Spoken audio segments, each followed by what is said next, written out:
This is Dr. Pepper Friday Night Rivals.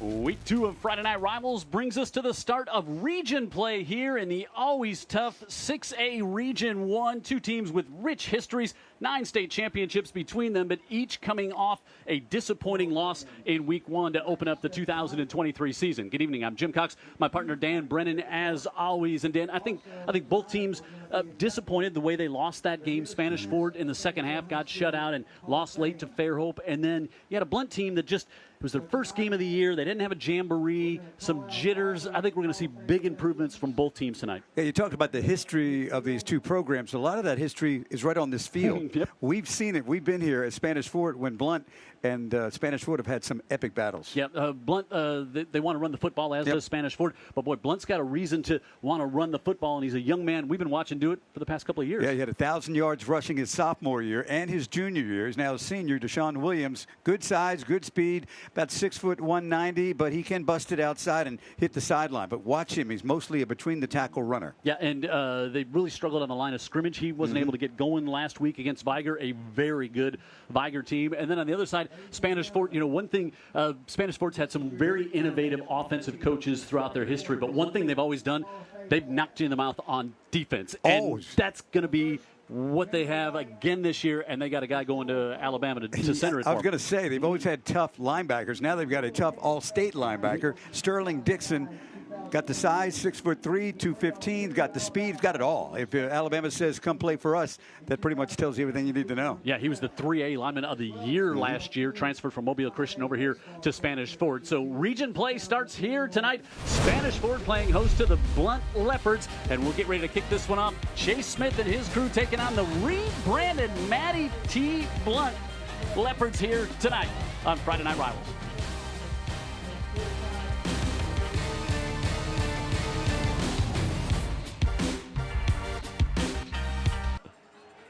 Just about ready to get this one underway here on the hill in Spanish Fort. Blount and Spanish Fort about to do battle. Get the coin toss here. And toss of the coin brought to you by the Mobile County Sheriff's Office, providing a challenging and interesting job opportunity. Blount won it. They said, we'll take the ball. And Cam Lytle will kick off for the Toros, and he has got a huge leg. And Coach Chase Smith was telling me before the game on the field, he said I tell Cam, like, everyone that's a touchback is a win. So just keep booming them like that. There's Ray Nelson taking over here at Blount. Over 100 applicants came to Jerome Woods wanting this job. No kidding. In the offseason.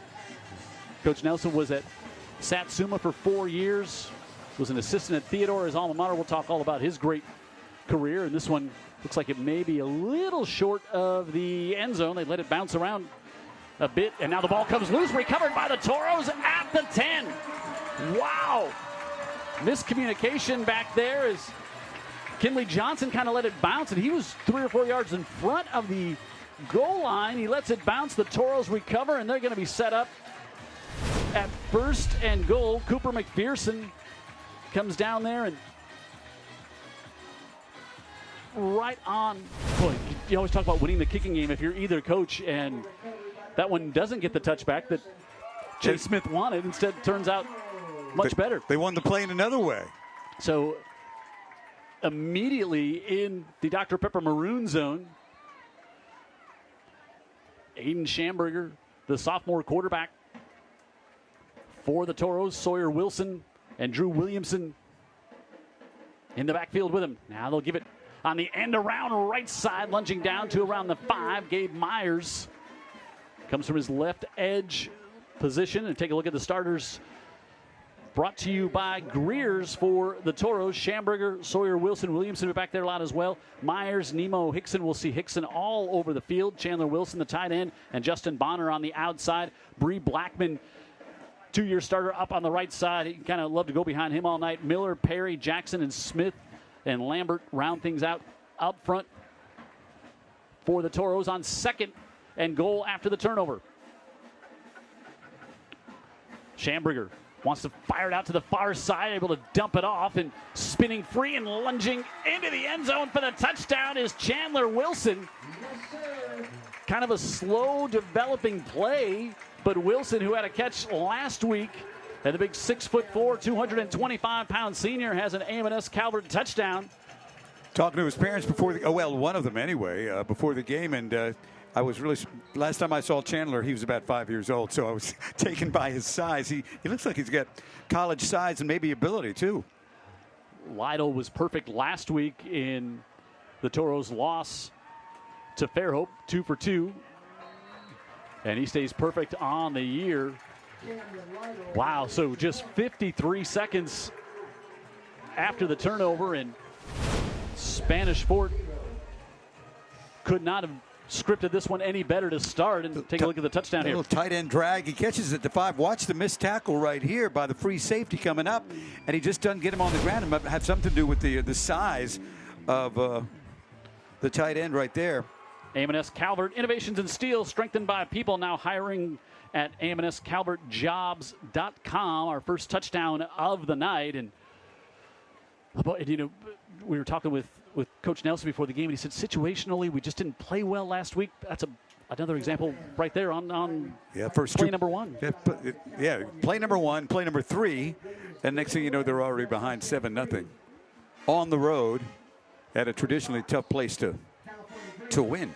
Of course, Spanish Fort was up 14-3 at half last week and lost to Fairhope. Yeah, got shut out in the second half. Just couldn't move it. Chase Smith, 7-5 here at Spanish Fort, 21-21 all-time. Robertsdale, Orange Beach, and Spanish Fort. He was an assistant back here back in 2010 on the team that was the first one to win a state championship here, the first of 4 that the Toros have collected. Spent some time out at South Alabama, I know, for a number of years. Yep. And Lytle this time will send it into the end zone, so we will see the Blount offense come out for the first time here this evening. You know, the Leopard Band, their program has no ups or downs. They are just at the pinnacle every season. No doubt.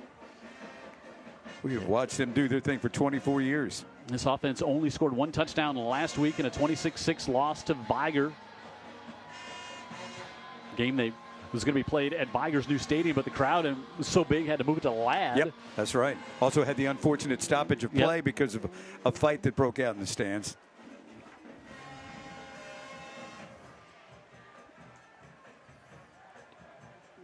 So good lineup. Deshaun Williams. He makes some plays like Deshaun Watson sometimes. He may. That's right. So it looks like going to come in kind of a wildcat, and now a timeout will be taken before. Oh boy.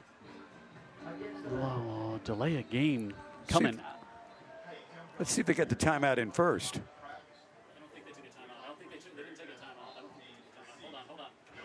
So now they might, I think now they're going to say they did get a timeout. Okay.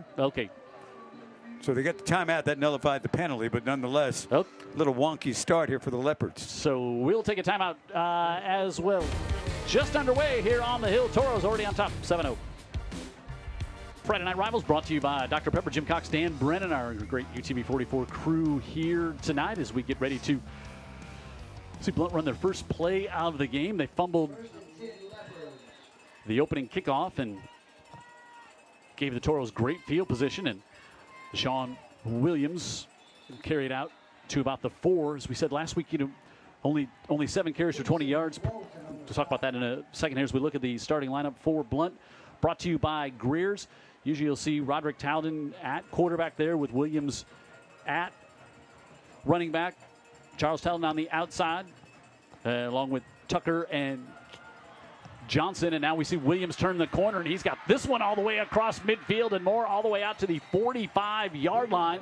Pickup of 31.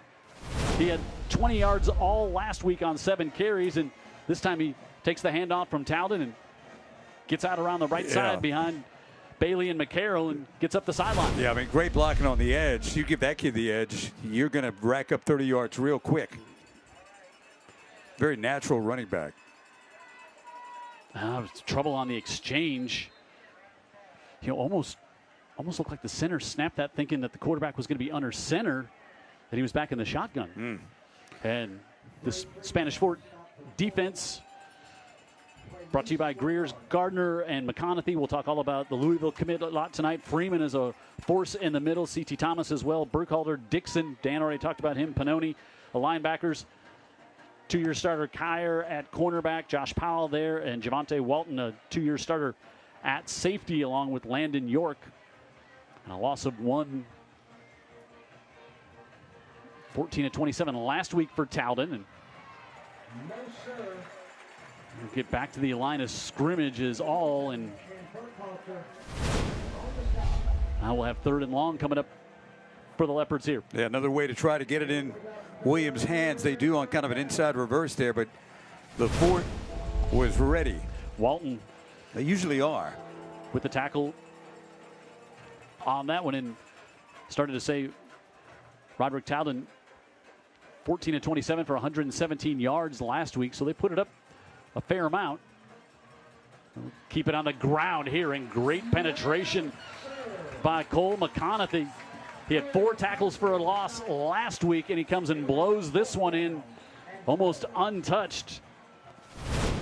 I don't know if anybody blocked him. He came right off the edge.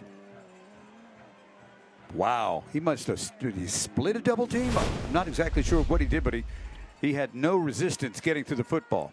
And so 4th and 12, and Leopards line up like they'll go for it here on the plus side of the 50. I think they'll have to put it in the air here on this one. 3 wide receivers at the top of the screen. Towden steps up in the pocket, pressure. Now it's going to collapse, and he's going to be sacked all the way back to the 46-yard line. And a turnover on downs. McConaughey there, along with Newton Gardner for the Toros. Jimmy had pressure in the middle and on the edge. There was no escape hatch. Watch this again. Yeah, and they only rushed 3. Yeah. Now he's in bad shape right there. I guess that's McConaughey right there in the middle. Yeah, it is. And good coverage by the DBs downfield by the Toros. He could have read his first progression, and that was it. He was in trouble. And now Spanish Fort will take over again in great field position at the 46 of the Toros.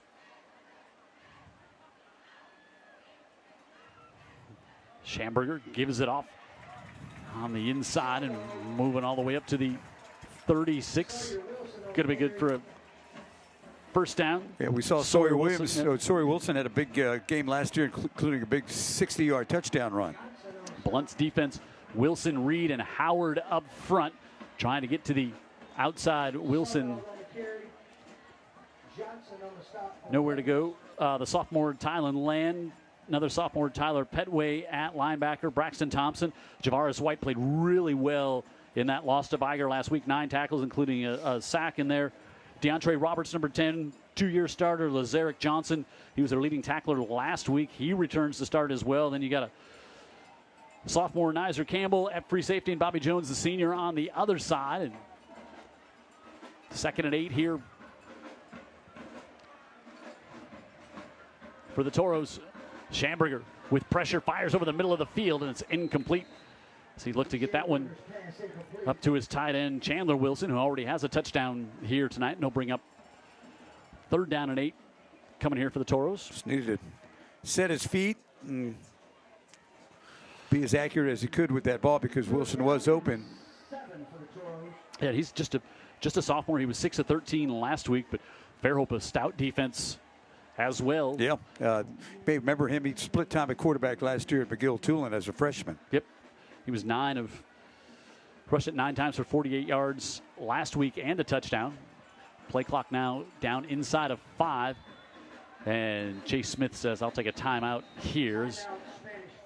Didn't like how that play clock was dwindling down, so he takes a timeout. And so we'll take it with him. 3rd and 8 coming up for the Toros. They already lead 7-0. About 5 minutes gone this one here on the hill. 3rd and we'll call it a long 7 for the Toros here coming out of the timeout. Chase Smith, 2nd-year coach here at Spanish Fort. looks on, and Hayden Schamberger with Wilson next to him. Fakes it to him, looking over the middle of the field again. He's able to get that one complete at the sticks, and it's going to be good for a Toro first down. Yeah, the Blount in a zone, and just like he had the open tight end Wilson last time. Yep. Misfired. He's right on the mark with this one. Roof Doctor first down to the sophomore Justin Bonner. There you go. Schamberger sets his feet, lets it go. First down. Toros on the move. Already you can see like targeting the middle of the field on this drive. Yep. And on the first one as well. At the 24. Now we'll see Williamson with the carry. Williamson started at a hash and tried to cut it to the inside, but Ryan Williams, the sophomore, wrapped him up and brought him down for the Matty T. Blount Leopards. Little bigger version of Sawyer Wilson. We remember Williamson from a year ago. It's St. Paul's, and he's a rugged, tough guy. Boy, that's a great one-handed tackle around the ankle there, because you saw the hole that had opened up. You see how upset Williamson was that he went down on that tackle. That's actually Ryan Williams. You got players for Blount wearing dual number ones there. Got you. Second and 10. Screen, middle of the field. Toss that one, able to get it off and complete. And again, it's Chandler Wilson, and he is inside the 10. First and goal in the Dr. Pepper maroon zone again for the Toros. What a play design. You had defensive eyes looking to the boundary, also looking to the field, and right over the middle instead. Watch this, all the action. And that's where he was going the whole way. They're blocking for it. They've got linemen downfield that are blocking ahead of that, kind of like a middle screen with a tight end very capable of taking it to the end zone. He got close. Boy, you like the hands on the big tight end early. He's very capable. On the keeper. Down to about the 6. And a host of Leopards there to stop him. And second and goal coming up now for the Toros. Schamberger, you see the good size, 6'2", about 165 pounds. As a sophomore, he's got the frame. It's going to fill out as he's a junior and senior. Yeah, I think he's a little bit bigger than he was last year at McGill-Tulane. So, yeah, he could be a really good one, Jim. Chase Howard, the sophomore on the edge, made the stop for the Leopards. Schamberger, pressure, rolls out, and he's dropped and driven back. Blowing that one up is the sophomore Tylen Land. Great penetration there, and Schamberger had no time, and he lost his helmet, so he's going to have to come out for a play. Yeah, Land outside linebacker, he came. He wasn't going to wait for the play to come to him. Watch Land from the right there off the outside. Yeah, Demetrius Wilson kind of helped collapse him there as well, and third and goal pushed all the way back to the 14-yard line. Good play. And so now you got third, and I wonder if you think about taking a timeout here so you have your quarterback back in. Instead, they'll put Drew Williamson in at quarterback on third and goal from the 14. Wilson is with him. Low snap. Williams rolling out, flips it out of the backfield. Able to get it complete, but good job by the Leopard defense there. Bonner, his second catch with the sophomore Nizer Campbell out there to make the stop, and now it'll bring up a field goal attempt. That's if they hold him to 3 here, got a little bit of a win for the Leopard defense. Yeah, no kidding. And this kid is a really good place kicker, so you would think they're going to get 3 here, but you never know. And yeah, their defense was pinned back again in an area of the field that they've become too familiar with early in this game. Yeah, 27-yard attempt for Cam Lytle. Did not have a field goal attempt last week. One of the top kickers, biggest legs in the Southeast, gone to a lot of camps and recognized all around for his big, strong leg, and he makes it 10-0.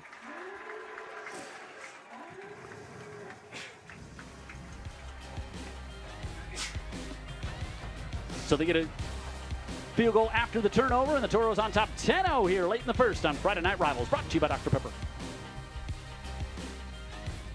Hey, we've teamed up with Dr. Pepper and Coca-Cola Bottling Company, united to bring you the ultimate high school football experience. I'll tell you more about that coming up with the Dr. Pepper, a big sponsor this year of Friday Night Rivals. I mean, if they weren't, would they be on our shirts? Like the logo wouldn't be sewn on our sleeves if they weren't a big. Like not everybody gets to be on our sleeves of our uniform, right? Oh, and you've updated your uniform look. Congratulations. I mean, I went to the closet and went retro last week. I didn't get the memo on exactly what we were wearing. Yeah, like the current shirt. You didn't know that?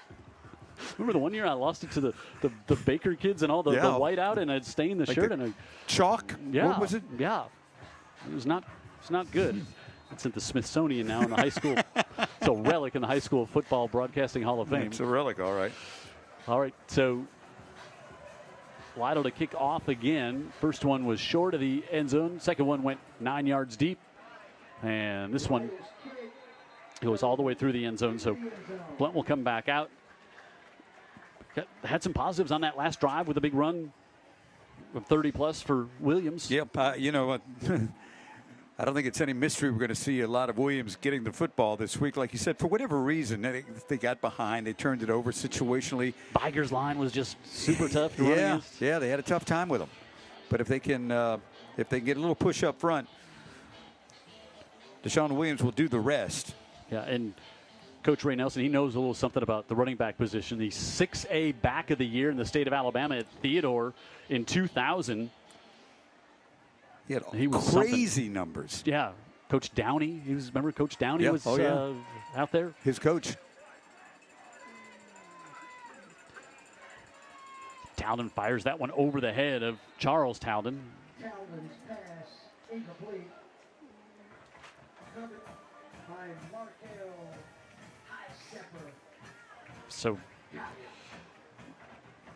So Williams there in the backfield. Number 1, Roderick Talden, the quarterback. We might see some Isaiah Cunningham at quarterback as well. He's a youngster, but he's a dual threat guy. Sean Kelly, our referee tonight. Good guy. Mm-hmm. Keeps the game moving at a false start on the offense. It's a 5-yard penalty. Still second down.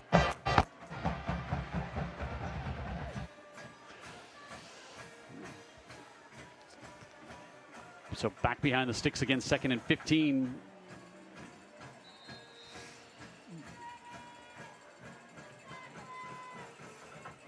Williams bounces to the outside, gets across the original line of scrimmage, and he'll be driven down after a pickup of about 8, and it'll bring up a 3rd and more manageable. If he can pick and choose, he's going to go outside. You watch him twice make a cut to the right. He's got speed. You know, you cut it back inside, you're just running into traffic. So he's a very instinctual running back, Jim. He's good at his craft. Yeah, and if he can get to the perimeter like any back loves to, and he's got a chance with 3rd and 6 officially. Talden floats it out of the backfield, able to get it off to Williams. A little shake, but an open field tackle is going to leave him short of the first down. Yeah, your verb. That was the problem. He floated it out there. Yeah, just hung in the air a little too long. Way too long, and when Williams then had no chance. If he zips it in there, with some moderation, he's probably going to get that first down. So the penalty costly there on the false start, and we'll see our first punt of the night. Todrick Withers will punt. We were watching him in warm-ups. He's got a big on the left side of the field house. Big leg, and Bonner back deep.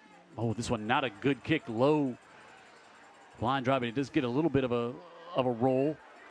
And boy, the Toros were dangerously close to that one. Blunt's saying they touched it, and Blount fell on the ball. Let's see if anybody was close enough to see exactly what happened, Jim. It's going to be Blunt's football, I think. You can tell by Chase Williams and the coach, Chase Smith's reaction to the assistant coaches over here. They were screaming at their players to get away from it, and the Toros were there, and Blount covered it up well, but they're going to say the Toros will keep it. Okay. Ooh, the Leopard players were convinced. Let's see, we take a look here. Okay. It was really a poor kick. Oh, boy, it hit his foot. It definitely hit. Take a look there, right at that. But maybe did the Blount player touch it before it hit his foot? Yeah, it was bang. And very close. Tough to see, but yeah, I didn't know if anybody was close enough to make that call. Toros again will start in great field position. They may have given it to the Toros by default, Jim. Yeah, last drive was at the 46. This one back at 1 yard at the 47. Wilson to the outside. He breaks it inside the 20 already, and he's wrestled down at the 15, but there's a flag back at the 41 where you would guess a holding call. And this one may be coming back. Well, it's right around where he needed a block to get to the outside, so that was that might have been it. Yep, he went 32 yards. But this one is coming back. He's legit. I don't think they know what they had at the beginning of last year with him. He was just a sophomore. He played big last year. He had 74 yards last week. And this one comes back and will put it back to the 49. Bring up a first. Let's see, maybe bottom of your screen does. Yeah, maybe. Right there. Yep. More in the interior might have been it.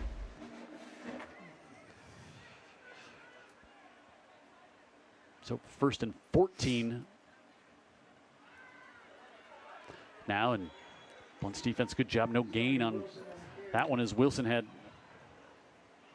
nowhere to go. Yeah, great job defensively by Blount.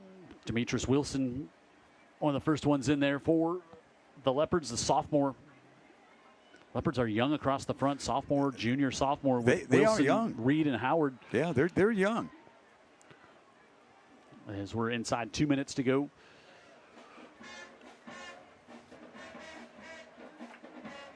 Here in the opening quarter. 2nd and 14. Again, and Chandler Wilson sets up to the bottom of the screen. Sawyer Wilson got a block from Chandler Wilson and falls ahead, and he's going to get about 10. Bring up a third. Now a late flag coming in, and that looks like that's on the sideline. Wow. That was well after the play, and the flag directed 100% at the sideline of the Toros. Huh. I don't know if it was maybe a sideline warning during the play. Sean Kelly will give us an explanation here.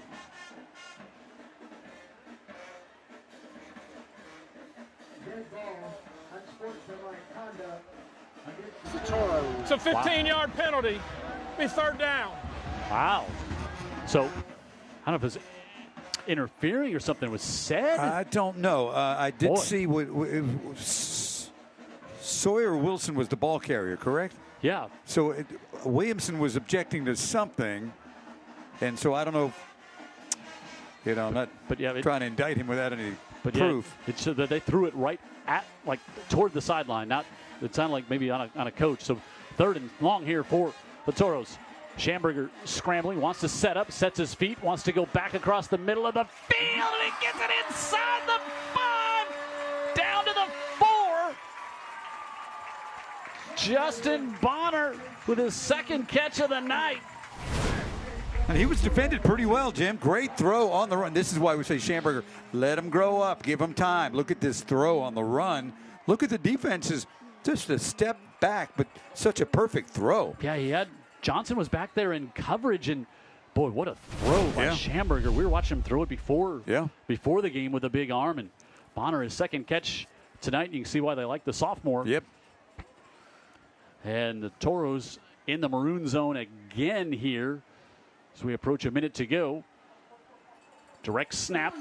Williamson in for the touchdown.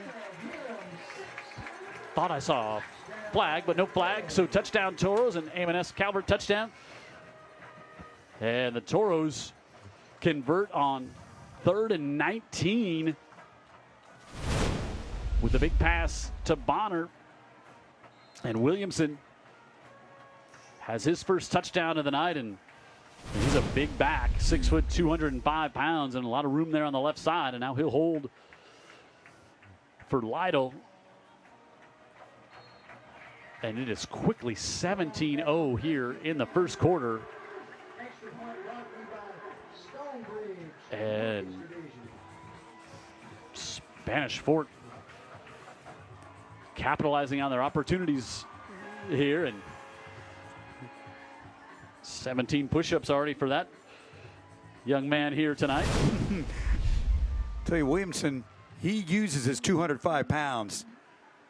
You know, that's how he gets where he's going. He's a rugged runner. He was that way at St. Paul's a year ago. Wanted a different opportunity. So he's at Spanish Fort this season, and he's going to contribute. And take a look at the school colors of Spanish Fort here, brought to you by the United States Coast Guard, as they want to let you know that there's great opportunities. You can contact a recruiter or visit gocoastguard.com.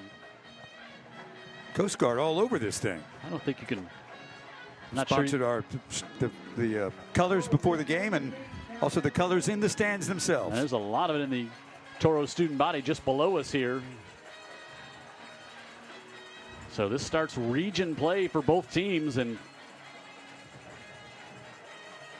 Toros have not started a drive in their own on their own side of the 50 yet. They got pushed back there with a penalty, and now they're going to try a little pooch kick to the near side, and a fair catch called for, and then trouble holding on to it. Did the Toros recover? I believe they did. Wow.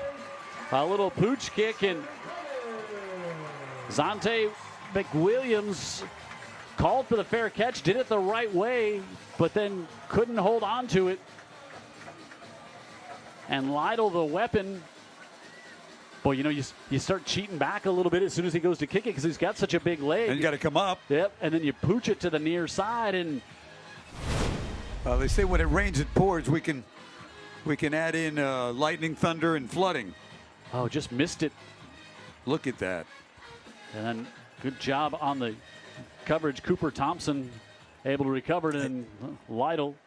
Yep, his reaction. And you can see that they practiced that too, Jim, because everybody was doing their job, including Cooper Thompson, following it right where he thought it might go. And up at the 32, Toros will start this one. Schamberger looking over the middle of the field, and that one incomplete. And now a flag coming. There was some contact there.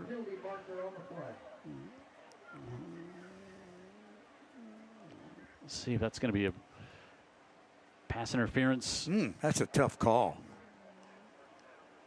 That is a tough call. Wow. Sean Kelly getting the details. Doesn't look like, well, they're going to walk it off here. So, Sean Kelly. Pass interference. Yep. Pass interference against the Leopard.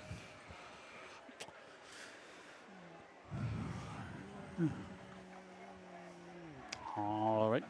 First down, Toros, brought to you by Baumhaus. Scoring drive. Yeah, the scoring drive there was actually it was Drew Williamson who went in for the touchdown. Yeah, brought to you by the Mobile County Sheriff's Office. That was a tough call on that one-on-one, defending the slant over the middle. Now the Toros about to get in the maroon zone, and they will down to the 16 as Sawyer Wilson falls down there, and they are knocking on the door again. And the Leopard defense, they need to knock the ball loose, get a pick. They need something to happen there. Jim, This I one's. was thinking the same thing. They've been on the field the whole game. Yep. So we're about 11 and a half minutes in. Wilson up near the 10. Of this quarter, how much have they been on defense? I would say about 8/10. Yeah. So we'll see if the Toros want to get one more play in before the end of the quarter, or I think they'll just let it go. If I were, I'd make a tired defense walk 90 yards back the other way. the other way to Yeah. start quarter number 2. The clock is stopped, and now they'll let this one run out, and that will bring quarter number 1 to a close. And it has been all Toros, and they are knocking again on top by a score of 17-0. Friday Night Rivals on the hill tonight. Wilson got the scoring going, and then their defense set them up in great field position again, and the Toros on top 17-0.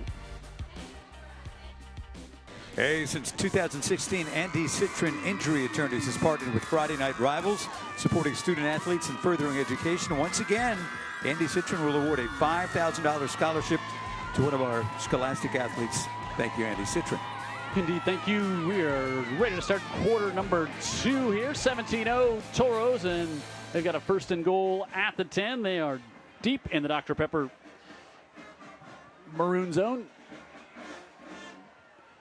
Schamberger gives it off. Wilson up the middle and plows ahead to about the 2. Second and goal coming up, and now they'll bring Williamson in. Boy, he's such a weapon with that size and in these short situations. Yeah, he just has a knack for it, too. There's other kids his size, but there's not other kids that do exactly what he does. So, see if they'll go direct snap to him or... That looks like the plan. Nope, Schamberger. Oh, I'm sorry. Yeah, you're right. Is there. Wilson to his left. Instead, they give it up. Sawyer Wilson in for the touchdown. Had Drew Williamson there to block. And an AM&S Calvert touchdown again for the Toros. And this one getting out of hand quickly, just a minute into the second quarter. You know, all eyes. Williamson comes in. You see him coming off the sideline. Short yardage. All eyes on him. Linebackers, everybody else looking at him. And then they give it off to Sawyer Wilson, who's got another touchdown. Tough little guy. Quick. And Lytle on for the PAT, and it's 24-0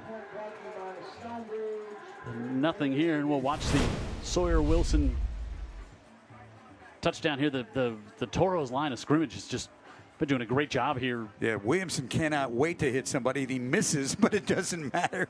And then Sawyer Wilson drops the shoulder, and AM&S Calvert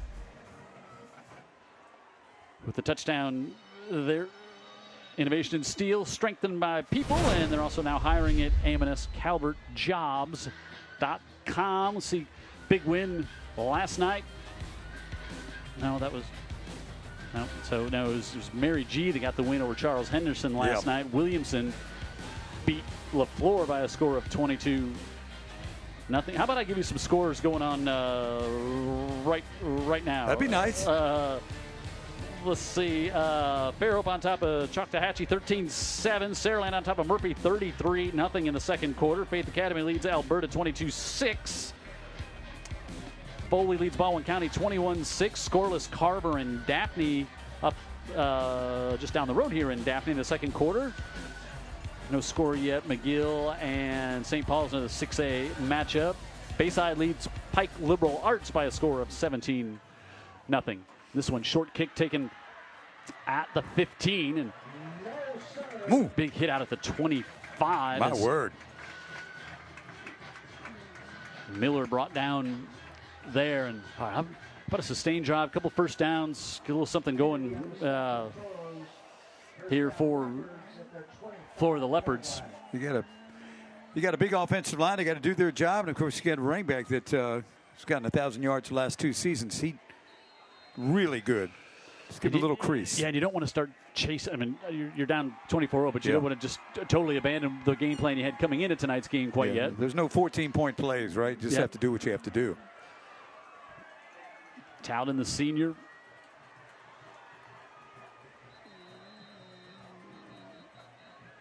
Boy, I think Blount had to take a timeout as that play clock was all the way inside of 5. Second time they've had to do that. Yep, get Ray Nelson there. This Blount program has been trying to rebound to form the past few years, and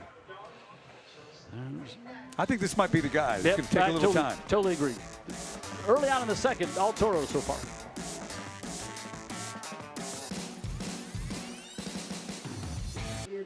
Jim Cox, Dan Brennan here on Friday Night Rivals, brought to you by Dr. Pepper here on the Hill. Spanish Fort with the lead by a score of 24-0. And Blount's offense, who has not run many plays here so far tonight. And Dowden zips it out to the near side, able to get that one complete. And Ty Tuckler, who was his favorite receiver last week. Oh, lightning in a bottle right there, Jim, huh? Yep, picks up 16 on that one, and he's got a first down and had 3 catches for 31 yards. And now they'll go a little up-tempo. Spanish Fort a little confused.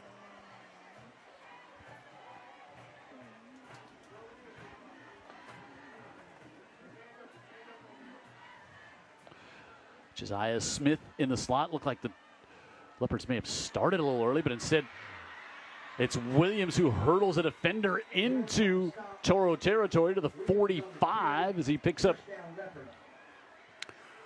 14. Well, we know he got off the bus ready to go. He ripped off about a 30-yard run earlier. 14 there. And at the 45, the Leopards will split. Williams out to the right. Towden, nothing there. He'll pull it down himself, and a big hit. Huge hit coming on as he tried to get away, and Reed Carrier in there to make the big stop. Yeah, Carrier, I don't even think he's the starter. Watch this linebacker come on here. He got him. Really good momentum, and wrapped him up. Yeah, he wanted to. I'm sorry, was that Burkhalter? That's Burkhalter. You're my bad. No, I was wrong first. Yeah, that was Bishop Burkhalter, who is an established, really good linebacker. So no surprise. He is a starter for a reason. Yes. Yes, for what we just saw, that reason. Complete down to the 39, bring up third and about 4.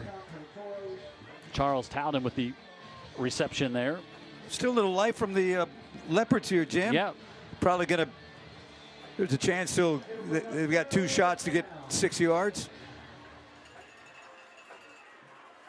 Williams dances, gets to the chains on the outside, and he's got a first down. As long as you don't get penetration against him, Jim, he's good to go. He'll figure something out, and it's usually to the outside, as we saw right there. And watch, they didn't blow up any holes, but he also showed patience. Like you said, he's good at his craft. He waited. Yep. Able to bounce it to the outside, and he's got the first down. Runs a lot like his brother, who's now at Troy. I think we've had about 6 straight years of a Williams at tailback for Blount. At the 32, Towden has to scramble, and he's going to pick up about 8 on that one. And nothing out to the outside, and made the good, quick decision to pull it down. And he did. We'll give him about 7. A little pep to his step. Yep. Yeah, they just haven't had a lot of plays, and now they got a little rhythm going. Yeah. Williams squeaks through a hole. A big one-handed tackle by the jersey pulls him down at the 20-yard line, but it's going to be a first down. Wouldn't there be a flag there, too? I think he just grabbed. I think it was just I don't think it was inside the jersey. I think he just one-armed him. Yeah, okay. Just a handful of jerseys. Williams asking Ray Nelson for the tearaway variety coming next week. Burkhalter with the stop there on first down. We're 4 minutes in. Burkhalter, just a junior, had a couple tackles for loss and a sack last week. And now I think the Toro is going to have to take a timeout. They didn't have the right personnel on the field. They had a late substitution coming there, and it's a good-looking drive so far. For Blount, they are knocking on the maroon zone. They're at the 20, 2nd and 10 coming up. 24-0 Toros, but the Leopards driving here on Friday Night Rivals.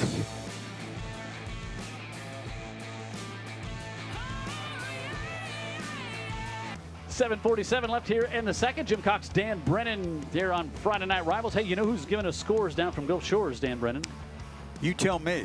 Jim Bibby. Oh, okay. 17-0, Gulf Shores on top of Citronelle. I know he's retired, but I do believe he still sits around at his condo with that pit hat on.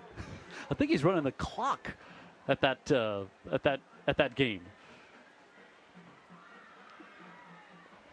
Williams down inside the 15 to about the 14 into the Dr. Pepper maroon zone, and third down and about 4 coming up here for the Leopards, and they go with the Wildcat to Williams. Stutter steps. Good penetration that time. Falls forward. He's going to be just shy of the first down. I think Freeman may have been the first one up in there. Brandon Marinho also in there. 4th and less than a yard.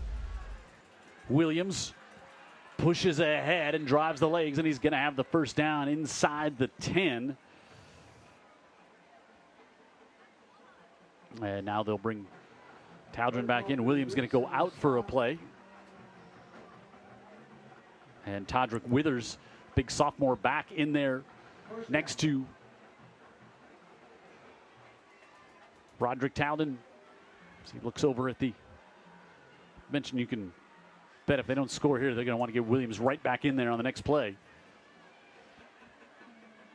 Oh, low snap goes through the hands of Taldin. He goes all the way back to the 24 and falls on it.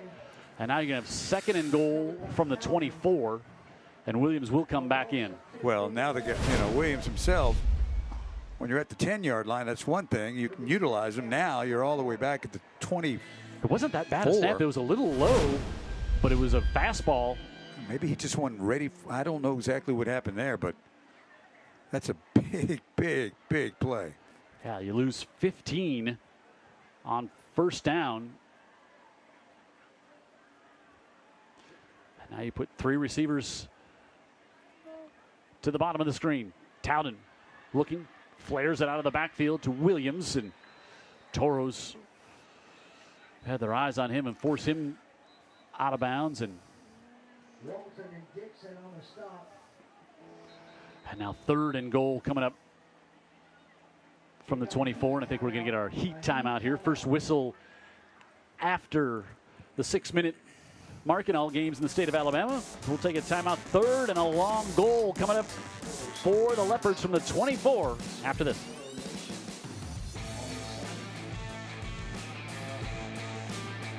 Fieldhouse here on the hill with a big lead and keep the clock running.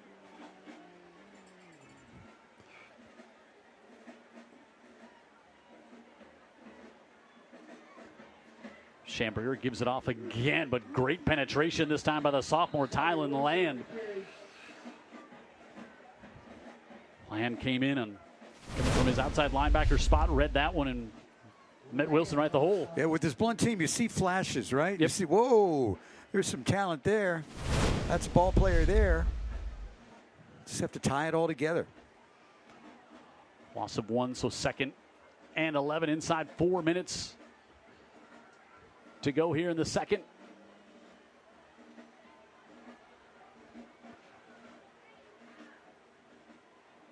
Blount really pressing everyone up toward the line of scrimmage. This one thrown out to the near side, and good open field tackle there by DeAndre Roberts, 2-year starter. Now we got a Toro slow to get up. That's Bonner, who's had 3 catches so far here tonight. But Roberts, the junior, came up and made the stop there. Bonner will have to sit out of play after his helmet came off. And 3rd down coming up after 2 back-to-back stops by the Leopards here. Now, if you're the Leopards, you think, all right, get a stop, get the ball back. We moved it a little bit there on that last drive. You know, offensively, they really haven't utilized Nemo Hickson yet tonight. No. He is not the biggest guy, but very talented. Had a pretty good week last week against Fairhope. See Aiden Schamberger, the sophomore, look on. Looks to the near side, able to dump that one out, and Williamson is going to be short of the first down.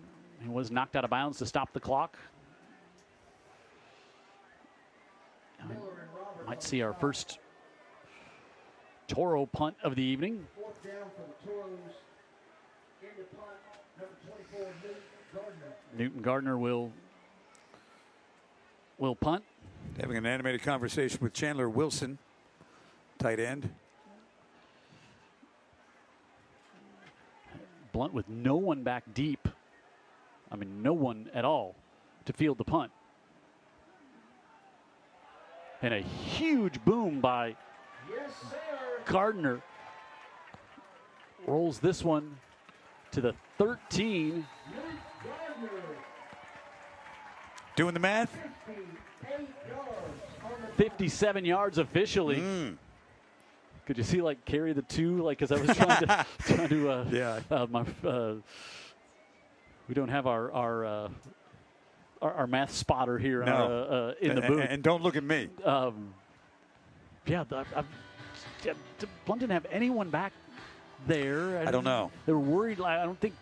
I don't know much more would have come of it, anyway, even. It would have boomed over probably the normal depth, but I know you're just worried about a fake or something there, but boy, you're up 24. If you're Spanish 40, you don't think you're going to risk something right there. The risk reward just isn't there.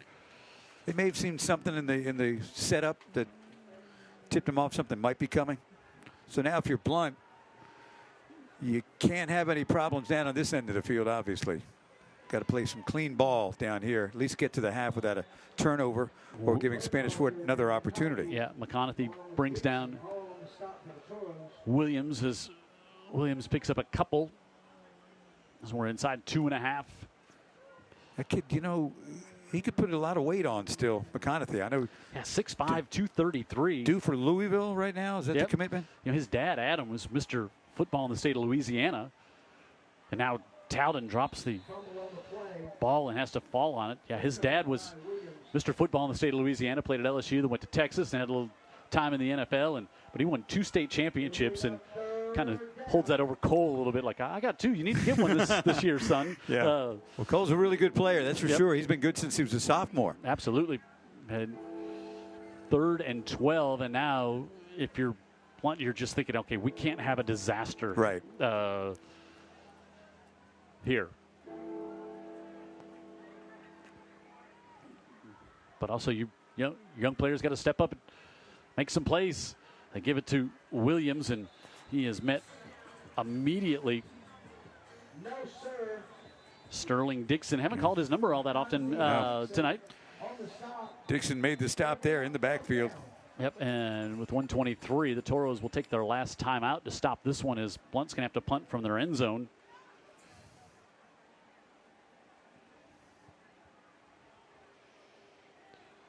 And now you got to get this back, and now Spanish Fort's going to get great field position as they've had most of the evening. Yeah, I mean, their average starting point's got to be right around the 50. Yep. And Blount's had 1 punt here tonight. And it did not go well. It was almost a turnover. Both bands will be performing tonight at halftime, along with the Spanish Fort High School dance team. If you've got any scores to update you on here, looks like 40 already for Saraland in the second quarter. Carver, first team to score on Daphne this year. They now lead 12-0. Daphne had the shutout in week 1 over Murphy. Foley leads Baldwin County 24-12. Gulf Shores under the watchful eye of Jim Bibby on top 24-0 over Citronelle. 4th down, Leopards. And 4th down And Bonner. for the Leopards. Bonner stands back at the 40. And blocked. A lot of contact, and punt still got off. They say the ball was touched. Withers says, man, I just got smoked. I thought he missed the ball. I don't think I've ever seen anything like that where the ball went that far after the punter getting punished. Let's see if he did he get a hand on. First down throws at the 44-yard line. The suspense is killing us. The replay machine is over there. A little jammed, huh? Yeah. Well, so hey, how about Withers? All right, let's take a look one more time. Withers did it. He did never touch the ball. Never touched the football. Wow. I mean, and that's what Withers was saying. Like, how can I boom it that far? He never touched the ball. Incredible. And now Schamberger with pressure, reverses course, comes to the near sideline, makes a move, and jumps out of bounds close back to the original line of scrimmage. Wow, Schamberger lost his shoe. But yeah, with all that pressure came in and missed the football, and Referees missed the call. wow. It just seems so illogical, the whole thing. And he wasn't like he was laid out. He got there so fast. He wasn't laid out to dive at the ball. It's a collision. Yeah. So a loss of 3. On that one, it give Gabe Myers. He's going to be stopped back about the original line of scrimmage. And it'll bring up 3rd and 10. He's got pretty good speed. You can see them operating with that play and boy, the sophomore getting something out of it. Ty Land has played really well here tonight for the Leopards. And now 3rd and 11 for the Toros. Wilson comes back in, and Spanish Fort not in a huge hurry here. I think if they get something here on 3rd down, they just didn't want to have if they don't convert, they didn't want to have where they would have to punt or give Blount a chance to get the ball back, and they'll give it to Sawyer Wilson, and he'll be short, but that'll bring the end of the half. And the Toros will take a 24-0 lead.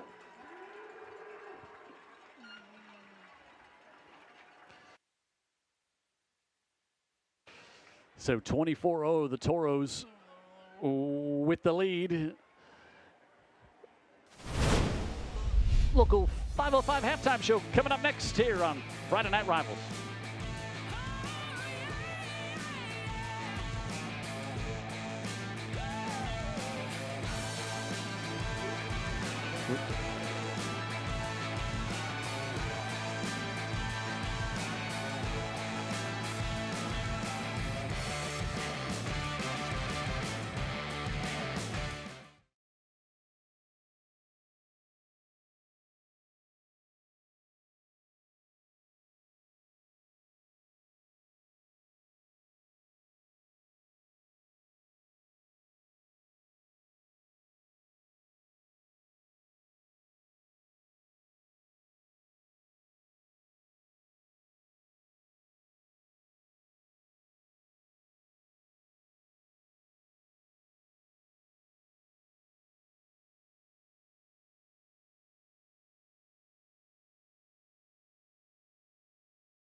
She has a few points she'd like to hit, and these ladies are going to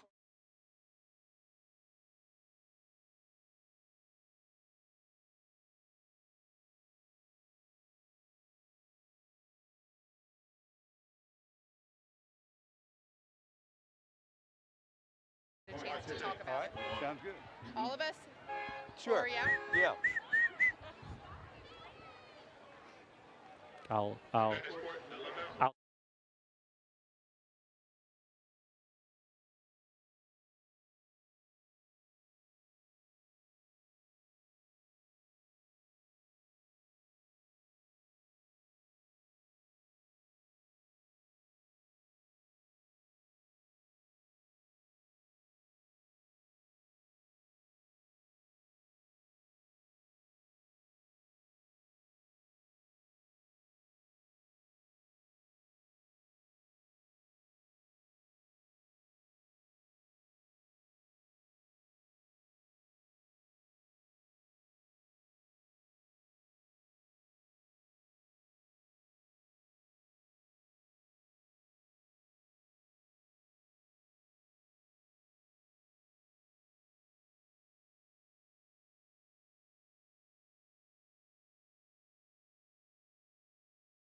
see our score here, 24-0. Toros on top of Blount here on the hill on our local 5:05 halftime show. Let's send it down on the field to my partner, Dan Brennan.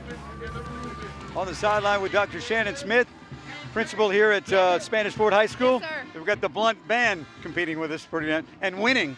But in any event, I know you have a number of points you wanted to make about the ACT scores at your school. Yeah, we had a junior last year make a perfect score on his ACT as a junior, and we currently have 34 students that have scored a 30 or higher on their ACT. Very impressive. Yes. Now, there's ways you get to that, and these young ladies to your left are part of the reason. Yes, so we have the AP Capstone program at Spanish Fort High School, and these are our two AP Capstone teachers extraordinaire, Miss Quinn and Miss Griggers. Ms. Quinn, what's the key to getting these scores? Well, we work really hard. The AP Capstone program, we're the only school in Baldwin County that has it right now, and we let the kids kind of investigate things that they're interested in. We teach them all about the research process, credibility, looking at academic sources, and piece together a work product. And then what they learn in my class, then they build on in Miss Grigger's class. I was going to say, what do you know that she doesn't know? So my class builds on hers, and in my class, students actually take a whole year. They write a college-level academic paper, then they go and conduct their own research and present their findings to a panel. It's really cool because they actually get to pick the topic that they research, and so a lot of times they pick their things that they're interested in and that they potentially want to major in college. You know, if I had gone to Spanish Fort, things could have been so different for me. Back to you, Jim. The following segment is maybe, sponsored by maybe, I'm Dr. not- Pepper.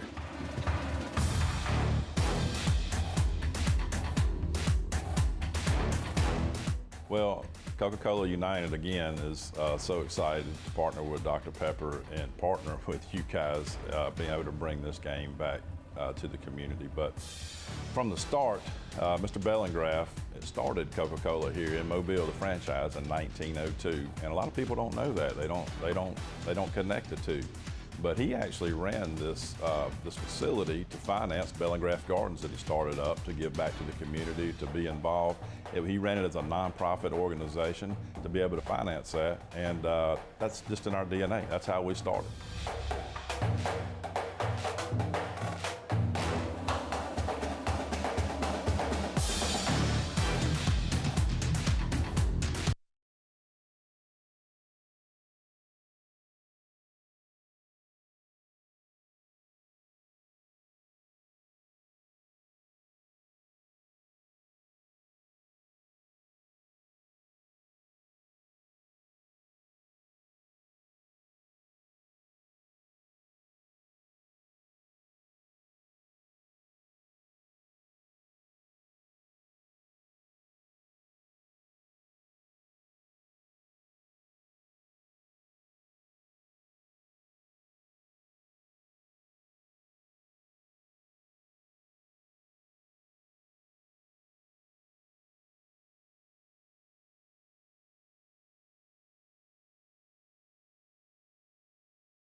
This is the IBEW Local 505 Halftime Show.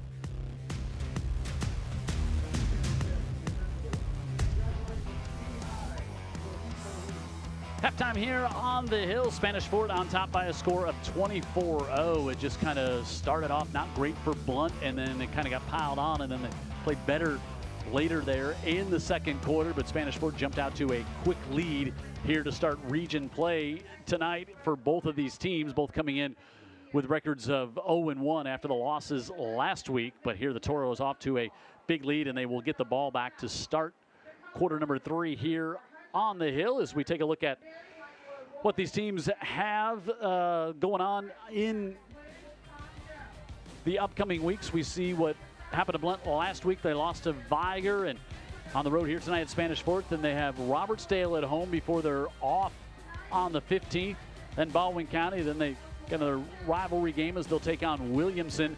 And they go to Saraland. Actually, they get Saraland at home.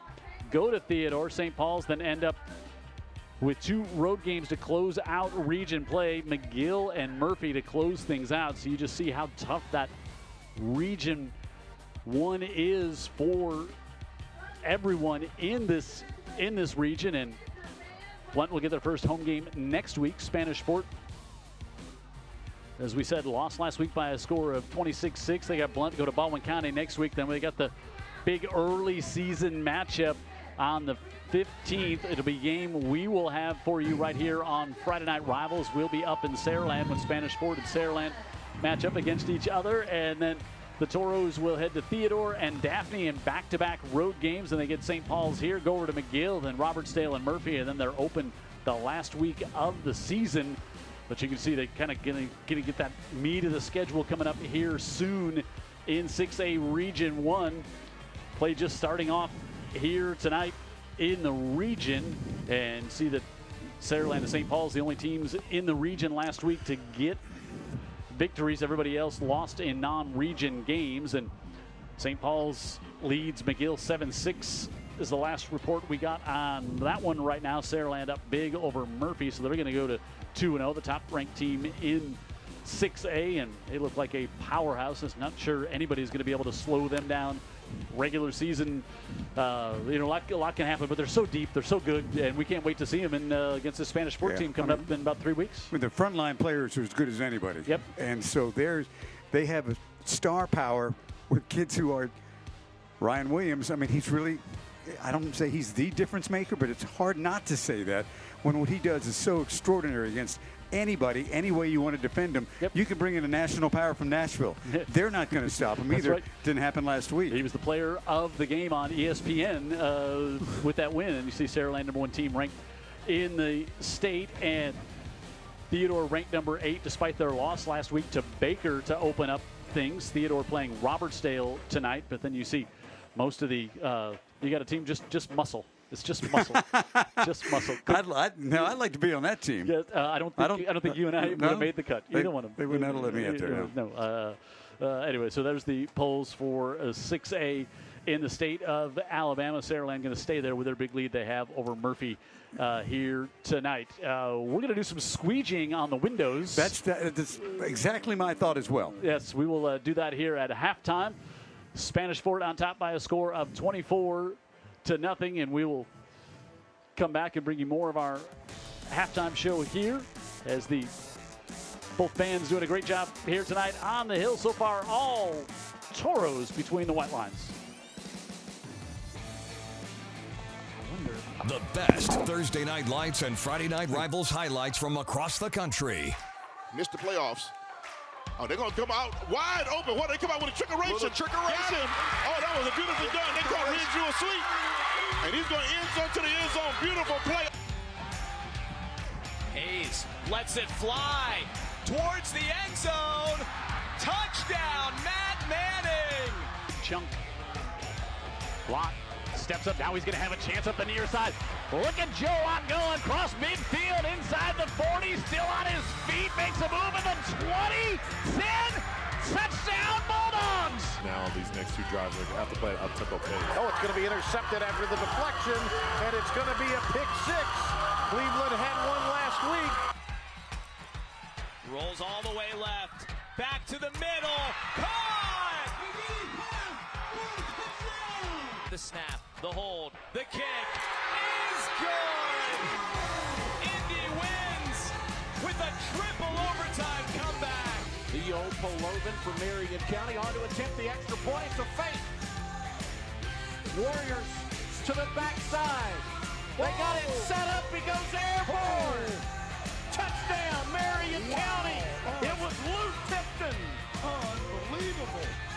That was incredible. Takes to the air.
There you see our halftime score, 24-0. The Toros on top of the Blount Leopards. Our local 505 halftime show. And at halftime, you know, we always get to talk about some of our great scholastic athletes that we get to learn about each and every week here on Friday Night Rivals. And Dan Brennan's going to tell us about the first one from Spanish Fort. Yeah, scholastic athlete presented by Andy Citron Injury Attorneys.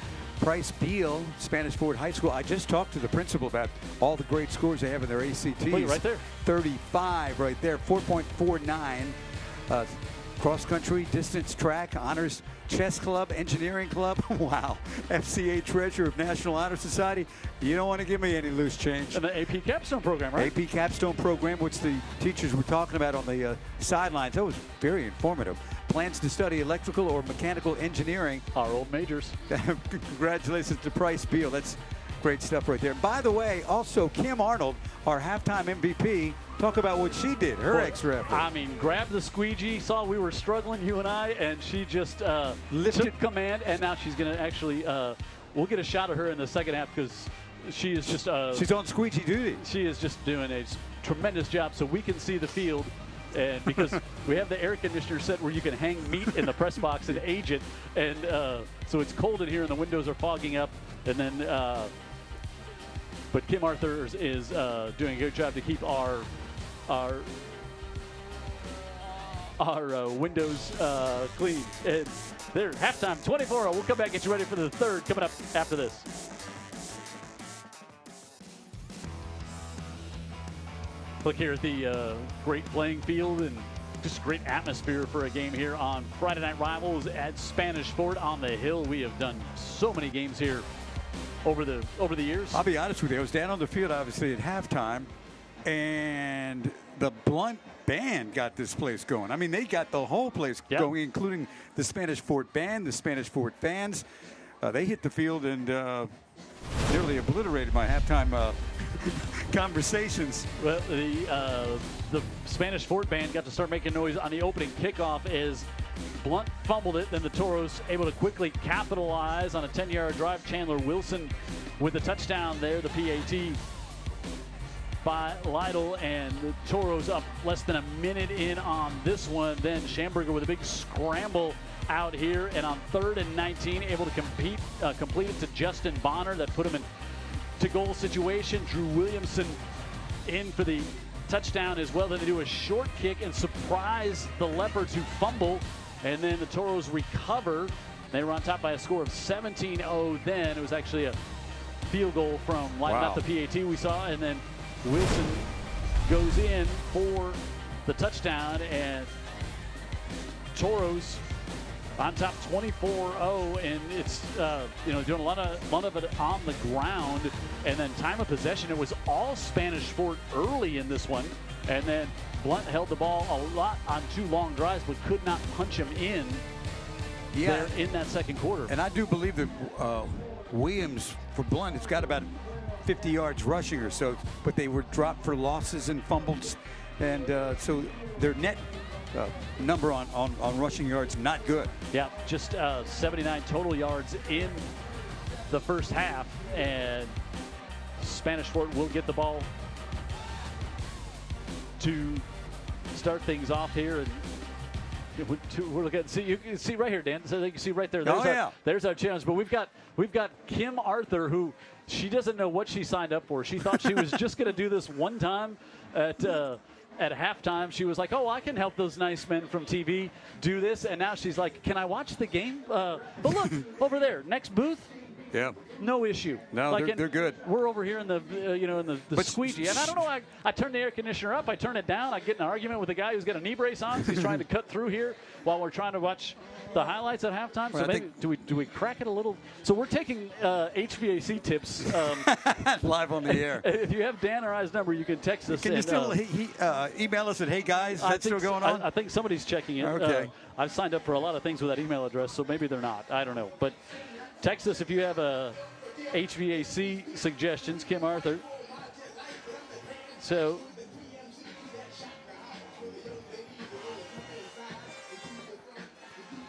$24-0. Billy Dial last week was watching in Hawaii. I remember that. This week watching in Nashville. Oh, good. So this is good. Going to be good TV with David. Oh, see now, look, hold on here. So we're gonna get Kim. Look at like here we're gonna look right here. Here's our savior, Dan Brennan. Look right here, right there she is. There she is, Kim Arthur. You are on TV right now. You're doing great. Don't be nervous. Like, look at that. This is spectacular. This is, we've had Bobby Totes, the former general manager at NBC 15, Greg do Peterson. this. Greg Peterson did it. Neither one of them nearly as well. But she's walking in the footsteps of the greats. She should know that. But she has raised the bar. Yes, she has. So high, and hopefully we can.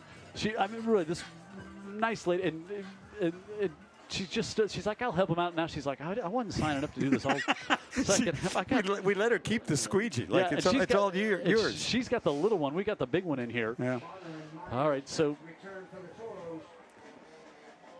Leopards to kick off, and this one goes off a Toro player. The Toros again will have great field position at the 46-yard line as Drew Pannoni comes up with a big recovery on that one. If they didn't start their drive on the logo, they wouldn't know what was going on. Yeah, they've been. Their stats aren't mind-blowing because they haven't had much of a field to drive. Short fields all night, and they get another one here at the 42 is where they will mark in. Blount's defense has got to get a stop. I mean, they got to get a stop. I think there was a time when Blount kicked them back a little bit, and they held them to a punt. Schamberger's made good decisions here tonight. He really has. Wilson, you see him in motion now, sets up on the right side. Give it off. Sawyer Wilson makes a cutback, and Sawyer Wilson is inside Blount territory as he's up to the 45. Wilson, not a big 13, guy. Yep. He can really cut on a dime, and he often ends the run. And not a lot of wasted with a shoulder. Not a lot of wasted movement. He's decisive and gets up to the hole. And quick cuts here and there, but he's moving forward. Often ends with the shoulder. Yeah, see, coming to finish off on that play, Eric Mahan, Jr. Big kid. Downfield, yeah. Good hustle on the play.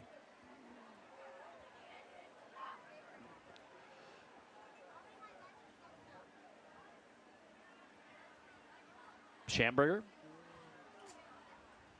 This time it'll be Drew Williamson on the left side. He's got a big hole. Williamson cuts it back inside the 20, inside the 15, down to the 10, 34 yards. First and goal coming up for the Toros in the maroon zone. Talk about ending the run with a shoulder. This is pure Drew Williamson. Play designed to go to the left. Yeah, and he cuts it back to the right, and then near the end of the play, he can't wait for that. He can't wait for that. And every coach watching said, see how he shifted the ball to away? And now he'll earn the carry again, and he's down to the 5, and the Toros got a second and goal coming up here. They'll mark him down at the 6 in the maroon zone, and they're on the verge of really. Yeah, this Blount team got to feel like they're in a blender right now. They have no answers. The blocking up front's been great. The holes have been bigger here in the second half, and they've got a couple of backs who will take advantage of that.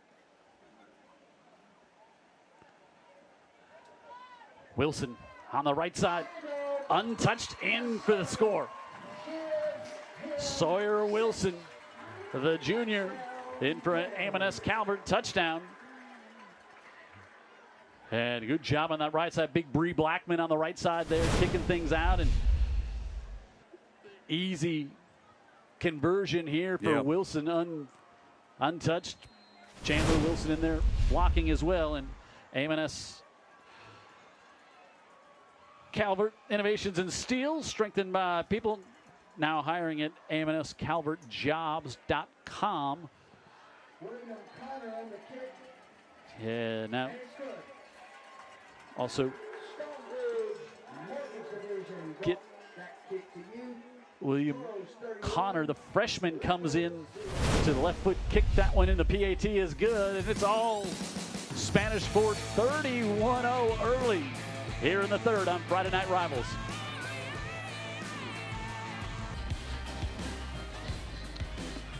Toros score on their first possession like they did to open the game. Now it's 31-0, and so now if you're Ray Nelson over there with the Leopards, you gotta find some little things to work on, to improve on, to get ready for next week. Try to find some positives. There's a lot of football left. You got young guys out there who need the experience, but boy, this one got out of hand quickly. It did, and it's turned into like a big citywide celebration here on the hill. But pregame, they said this is the tallest point in Baldwin County? Biggest point, highest point of Baldwin County. Right. Which Baldwin County, often you think of the beaches, which is sea level, by the way. But I didn't know that that's quite convenient. And this one knocked into the end zone by William Connor, the freshman. So they're getting some fresh young players in there, yeah. But the left-footed kicker banged that one in there as well. So I was thinking when I heard him say that, and I thought, well, I don't know if who's fact-checking like a pregame show thing. Baldwin County goes, it runs 100 miles north of the beach. Yeah. It's got to be just kind of like some sort of a mythical Native American gobbledygook to call this the Yeah, I don't know. I don't know. The highest altitude in Baldwin County, really? Yeah, I don't. Have you been up to Stockton? Well, I mean, it's not like where I grew up where you could watch your dog run away for 3 days. So, the cornfields of the Midwest, but McConaughey with the stop there, Bishop Burkhalter on it. But I mean, it's not. There's hills. It's not Denver. Yeah, right. Well, what are we doing here? All right. So time to kill. 2nd and 9 here for the Leopards with Williams in the backfield. And he'll take it, get a nice hole, and spins up across the 25 to the 26-yard line. He's actually got now 14 carries for 81 yards. Yeah. So he's having a good game. He's a good player. See a lot of action here, even though the score is the way it is. You got to keep running the ball, and Todrick Withers replaces him here on 3rd and 4. And they give it to the big sophomore, and he is met in the hole and driven backwards. McConaughey and Freeman in there to drive back Withers. I didn't know McConaughey had those bloodlines. His dad was such a good player, but he's been productive for, this is his 3rd season as a starter at end. That's Withers. That's the 2nd hardest hit he's had tonight. The first one was on the punt. Yeah, no kidding. And now he'll come back here to punt again as a 3 and out for Blount to start things here in quarter number 3. And Withers drops back to punt.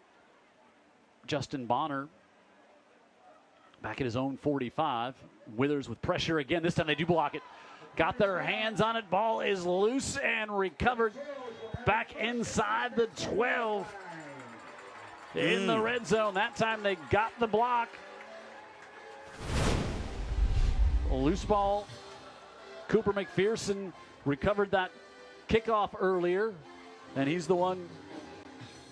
He's not the one who blocked. I was trying to, these Toro numbers. Get the number at the top of the screen. No, that was going to be Gabe Myers who came in and blocked it, and then Thompson recovered it. Thompson recovered the fumble kickoff, gets that one, and now it is first down at the 11. Well, for the Toros. You got a quarterback that can drag the tight end over if you want to get cute, or you can hand it to Williamson and or Sawyer. Probably going to get it in either way at this point. And Schamberger will lead the Toros back out there. They give it to Williamson on the right side, looking to get to the edge. Got a nice block, and he's in for the touchdown. Got more speed than you think, right?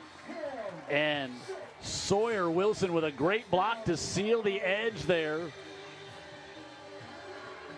And the route is on the hill, and Amos Calvert, touchdown. AMS Calvert Innovations in Steel, strengthened by people. Now hiring at AMSCalvertJobs.com. Watch the block coming right there by. He sealed it. Yep. Sawyer Wilson. And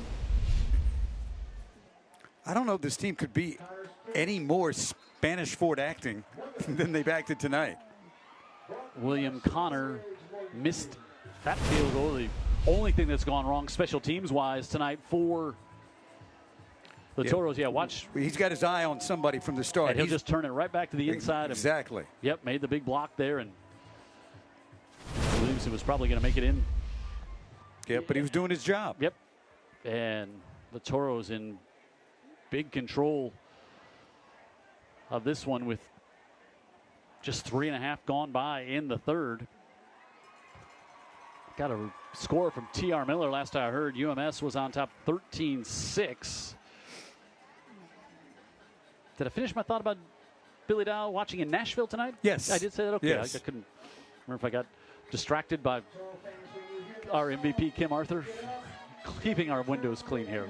We've got to let her know this isn't all necessary. That's about the 5th time she's done it this half. But, she's not a half miler, Dan Brennan. No, she's not, as it turns out. She's even doing it for the Blount coaches who are next to us. It's also the last time she'll ever sit in these seats at a game, as this one is knocked back into the end zone. And the see if the Leopards can find something positive after that 3 and out and the disastrous punt. I think the Leopards are going to have to find that Blount has put in some replacements, maybe playing younger guys. Yeah. Because this group of on defense isn't giving them much hope at all. Yeah, you wonder if you might start having a conversation between sometimes the coaches can communicate via the officials, and maybe you start seeing the clock just continuously run here in this one at some point. I think it's kind of early for that, and this is a region rival. No, I don't know if that's would be frowned upon. Don't know. Williams, he'll get 5 on first down before he's slow to get up, Jim. And Walton on the stop for the Toros. That was Sterling Dixon, who the Alabama commit, 6'3", 225, coming down on top of, so he's playing in the middle there, like, Mobile Christian was just kind of on the edge and could just get after the quarterback all the time. But at Alabama, he's going to play in the middle and have to go sideline to sideline. That's what they got him doing here. Yeah, for good, the Toros. Good training at 6A. 3A at Mobile Christian, of course, a smaller classification. Henry was talking with Chase Smith before the game and asking him about the difference and step up in classification. He said, 5A to 6A is a big jump. Wow. And he said, so 3A to 6A, it's been big, and it's a different game. This one dumped here and a big hit, and short of the first down is Isaiah Spencer. Good play. Able to make the stop, and it's going to be 4th down and just less than a yard here for the Leopards. I mean, look, their punts are being blocked. Now they're going to say first down. Oh, okay. I thought he was going to be short, but nope, he got the first down. Punting it has not been a get out of jail card for this team. No. So they get the first down. Jamarian Smith, that was the sophomore who made the reception and moves the chains for the Leopards. Withers, not much doing on that right side. Gray Freeman in there, able to make the stop. Now Withers will head back over to the Blount sideline. Blount next week has Robertsdale at home for their first home game of the season.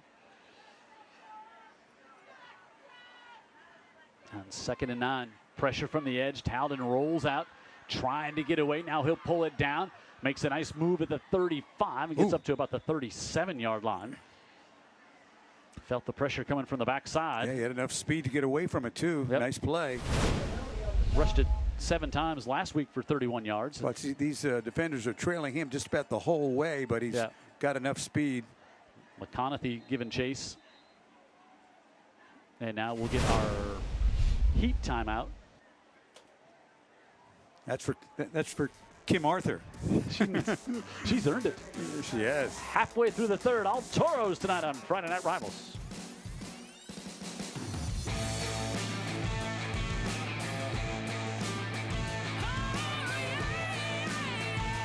International Brotherhood of Electrical Workers, IBEW Local 505, brought us the halftime show today.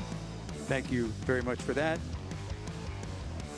Also, Friday Night Rivals brought to you by Greer's Markets, proud longtime sponsor of our starting lineups, serving the community for 107 years. And last but not least, certainly the United States Coast Guard, proud to sponsor the presentation of the colors each Friday Night Rivals football game this season. To learn more about their opportunities with the Coast Guard, contact a recruiter today or visit gocoastguard.com. Kim Arthur has gone to the bench, and she has a new squeegee person who has now come in to replace. She's recruited a new one to replace her. She's the first team is gone. I saw the activity out of the corner of my eye. I didn't realize she'd given the duties off to somebody. McConaughey with the stop there. 4th down and 3 for the Leopards. Pass along some scores. Bryant leads Holtville 8-0 at the half. Got them next week. Holtville or Bryant? We have one of those? What? Alma Bryant. Next week we do? Okay. Flipped out, going to convert on 4th down. Nice job by Towden. Able to get that one out to Charles Towden, who had 5 catches last week, and they've got the first down. Choctawhatchee now leads Fairhope 20-13 in the 3rd. Good throw. Good catch. Saraland 54-6 on top of Murphy. Foley on top of Baldwin County 24-12. St. Paul's leads McGill 14-6 in the 4th. Little pump fake, middle of the field. That one comes incomplete as it went off the hands of the sophomore Naheem Thomas. Faith on top of Alberta 44-6. Carver 12-7 over Daphne now. Daphne on the board just a little south of here. Gulf Shores still on top 31-0 over Citronelle. 2nd and 10 for the Leopards. Towden with more pressure. Jump pass, gets that one off and complete up the far side. Going to be another first down. Nice job by Towden. Gets away from the pressure and gets away with one. Yeah, a little jump pass over on the far side to get that one complete. It moves the chains to the 44-yard line as we approach 4 minutes to go here in the 3rd. It's been all Toros in the first play of the game, which was a fumble on the opening kickoff. This one almost, and did he get it? Incomplete. There's some miscommunication between. Yeah, absolutely, between the receiver and the quarterback on that. Boy, the Leopards thought that one was intercepted because the whole offensive line headed off the field. Not a receiver around. Nope, good call by the officials. Yep, skipped up in there. Great work by our crew here. And so we'll bring up 2nd and 10. Towden again, nowhere to go, and he's going to be dropped down all the way back at the 45-yard line. McConaughey again in there along with Cooper Thompson.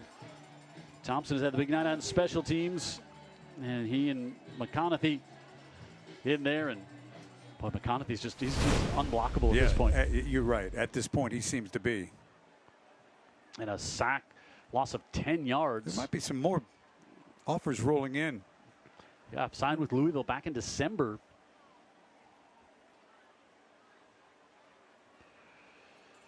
And now 3rd and 20 for the Leopards. Towden out of the backfield. Gets it off and nowhere to go for Williams. Yeah, Spanish Fort defensively just sitting back and keeping everything in front of them. That play had no chance. Too many defenders in the zone. Now we get some frustration and flags after that play. Man, Dixon was out. Out there, Josh Powell out in coverage as well. And then frustrations from Williams at the end of the play and brought on the flag, and we'll see if there was anything else to make it offsetting or if it's just going to be a walk-off against the Leopards. We haven't had a ton of flags in this game except for 3 pass interference calls in a row in the second quarter on one drive. That was like nothing we'd ever seen before. And Sean Kelly's going to tell us it was dead ball, so it's not going to affect. After the play, we have a dead ball personal foul against the Leopards. So it's going to bring up 4th and 35 for the Leopards. And like you said, punting has not been. No, it's no rescue for them. And Withers is in there and see if they're going to. What the Leopards are going to do here. They're going to line up and go for it on 4th and 34 officially. Well, you got to give Towden some time for some receivers to get downfield. So you want to try a little screen or something, but just fired to the near side, able to get it. Well, had his receiver, Kinley Johnson, who drops it. He would have been 25 yards short of the first down there anyway. And a frustrating series for the Leopards. Well, you don't trust your punt team, so you can't punt it out of there, which would be normally what you would do. And so they decided to try and go for it, which the likelihood of making that, I don't know what the math is there, but not very good. So now you got Spanish Fort again, generally starting around midfield, now starting at the Blount 32.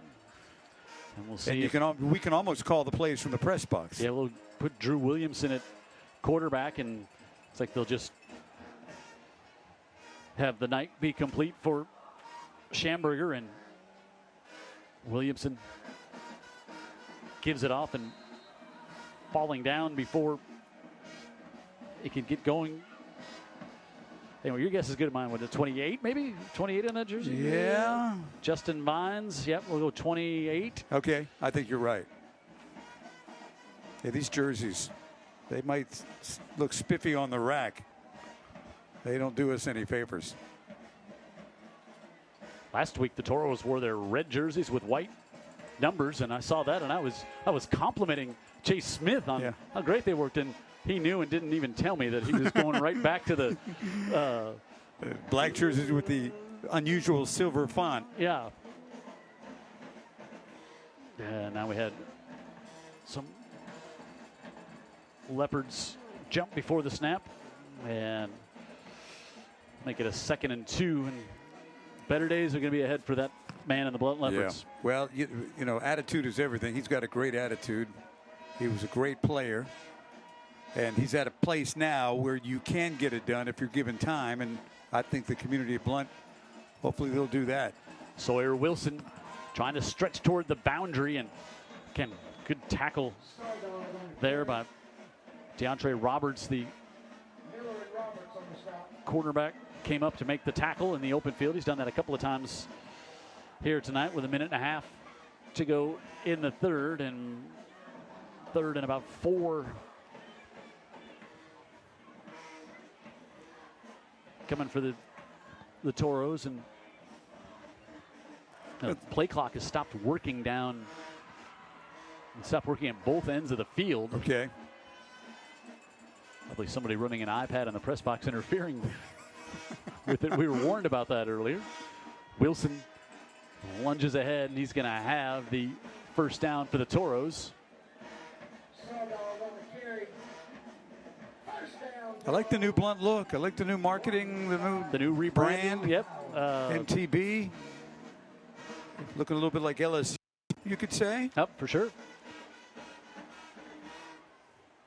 And 1st and 10 for the Toros, just outside of the Dr. Pepper maroon zone.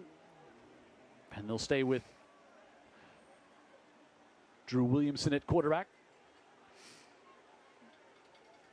Gives it off to Vines. Vines, who lost his footing trying to cut it upfield last time. This time will be hit and driven out of bounds. Justin Vines on the carry. That's going to wrap up the third quarter, I do believe, Jim. That was Frank Smith, the junior, on the tackle for the Leopards, but the touchdown that made it 37-0 will take us to break. Drew Williamson with a block from Sawyer Wilson. Toros cruising to the first victory of the year here tonight.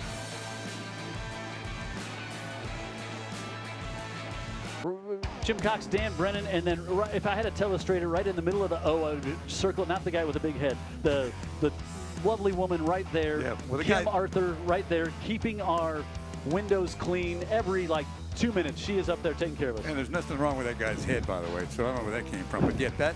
Well, you're circling it. Nobody can see you trying to circle on the screen either. She's been great. I'm telling you. Williamson down to the 15 as we get back to... Actually, did you know we have Brian and Daphne next week as our game of the week here on UTV 44, Dan Brennan? I did know that. Well, that made one of us. Now we're both aware. You're going to be at Daphne. Yep. Drew Williamson, the Eastern Shore tour continues next week. Second highest point in the county. Daphne? The Jubilee Stadium. Okay. The play clock's still out here. Let's see, but the only thing that's gone wrong for Spanish Fort. Third and about 2 for the Toros. Vines and Wilson. Give it off. Sawyer Wilson jumps ahead. It's going to be pretty good defense right there. I think they held him short. A little shy. Good pride. Good pride, Blount Leopards. And that young man knows a thing or two about getting tough short yardage here, and they've got good high-low penetration. That'll be 4th and about 2 feet. I was kind of wonder if they would bring in, they're testing out their young, or giving their young kicker, the freshman, some chances tonight. I thought maybe they would, but a lot can go wrong on you get a field goal blocked or something like that. It just, line it up and let the big QB Williamson see if he can get it ahead, and he's going to fall forward. Well, he got pushed back, and yeah, I don't know that he got it. It's close. I don't think he did, Dan Brennan. I think he was stopped. I think the Leopards came up with the stop there. They got the penetration, and it was a bit of a high snap. Yep. And then Williamson couldn't fall forward to convert. Right there, you had the penetration in the middle of the line. He tries to get to the corner. I think that was David James, the freshman, number 44, the first one in there for the Leopards. James. So good, like you said, good pride. Yep. And a pride of Leopards there to make the stop. Well done, Blount. That's a positive that they will, when they look at film on Monday, that they will talk about. Hey, no doubt. No quit. Making the stop there from a freshman. And keeping the scoreboard the same, too. Yep. Matter of pride there. And the Leopards take over, and now Jerome Williams, freshman, in the backfield, and he'll get the carry, and he'll go straight ahead, and we'll see some new jerseys in there for the Toros. As the clock does continue to run here inside 10 minutes. Jim Cox, Dan Brennan here on Friday Night Rivals in Spanish Fort. 6A Region 1 play opening up here tonight on Friday Night Rivals. Quick one, this one near side, intercepted, picked off, and a pick 6 as it was fired to the near side, and A.J. Riley, the junior, stepped right in front of Taldren's pass and took it the short trip to the house. I think Riley's a little surprised here. He's a backup corner, and he's like, wow, I kind of saw that one coming. Great job by Riley. Great job by Kim, who's squeegeeing again.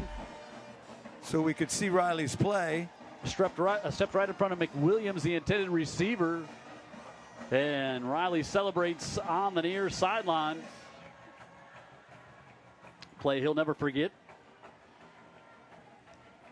We'll be talking about that one the rest of his life. So what you do on Friday, make a memory of a lifetime on Friday night. No kidding. And Williamson on to hold as they keep William Connor, the left-footed freshman, in. And that one is good.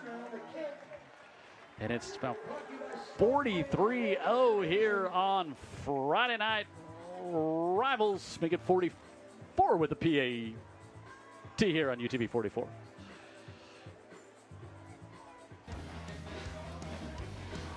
Welcome to Friday Night Rivals at Spanish Fort. Dan Brennan along with Jim Cox. And this portion of our broadcast brought to you by Roof Doctors. Got a sick roof? Call the doctor. Proud supporter of the student athletes of Friday Night Rivals, of course. Also, Fast Signs. Transforming your place begins at our place. Let Fast Signs help you make your statement. And by Herc Reynolds Eye in the Sky, providing our eye in the sky in the end zone. Herc Reynolds is proud, longtime supporter of Friday Night Rivals. We could take that eye in the sky camera and turn it from the field over to the parking situation right behind the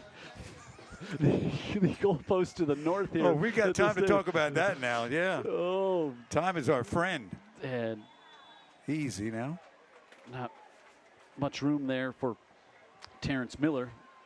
Toro fans, at the end of the game tonight, there will be 3 shuttles running. At the end of the game tonight, we're all going to be gathering where my car is stuck in the grass.